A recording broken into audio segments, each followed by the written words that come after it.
In December 2017, the Supreme Court of Kenya struck down the mandatory death penalty as unconstitutional.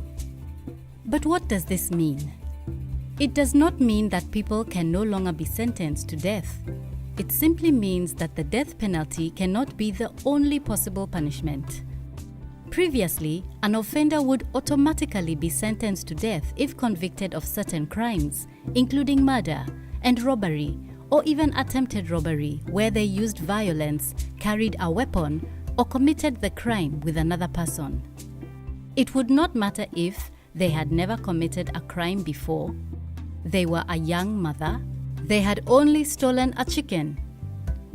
The judge would not be able to take these things into account. Thousands of prisoners have been sentenced to death under this law, but no one has been hanged since 1987, so Kenya's prisons are very overcrowded. Death row prisoners are kept separately from other prisoners and are generally not allowed to work or take part in educational programs. This makes it very expensive to keep prisoners on death row, a cost of 240 Kenyan shillings a day. Multiply that by the 1,000 or so prisoners on death row and the government is spending around 87.6 million Kenya shillings a year.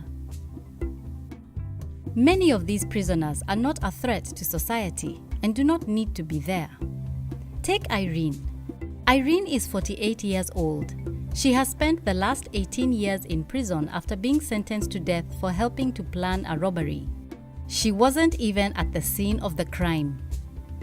Irene, what I knew those days is not what I know today. I have changed. Irene has been a model prisoner with not one single disciplinary offense in 18 years. She has also participated in rehabilitation and skills training.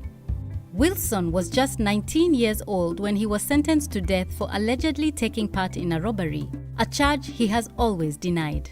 He explains that he was only 2 months in Nairobi as a student of accounting when he was caught in the crossfire at a bank robbery.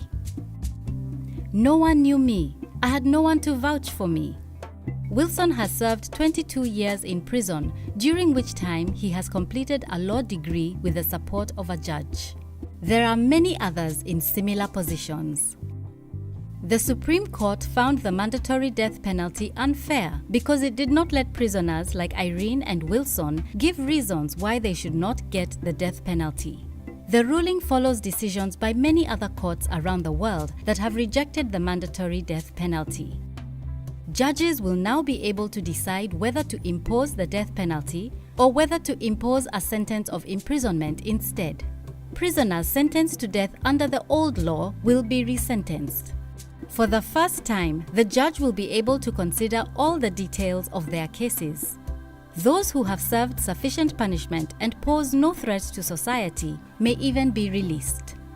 A task force has been set up to recommend what happens next, including how to deal with the thousands of prisoners who should be resentenced and what changes Parliament should make to the law. To help inform its recommendations, the task force has spoken to experts and carried out research to find out about what other countries have done. It has also spoken to Kenyans. To read the recommendations, visit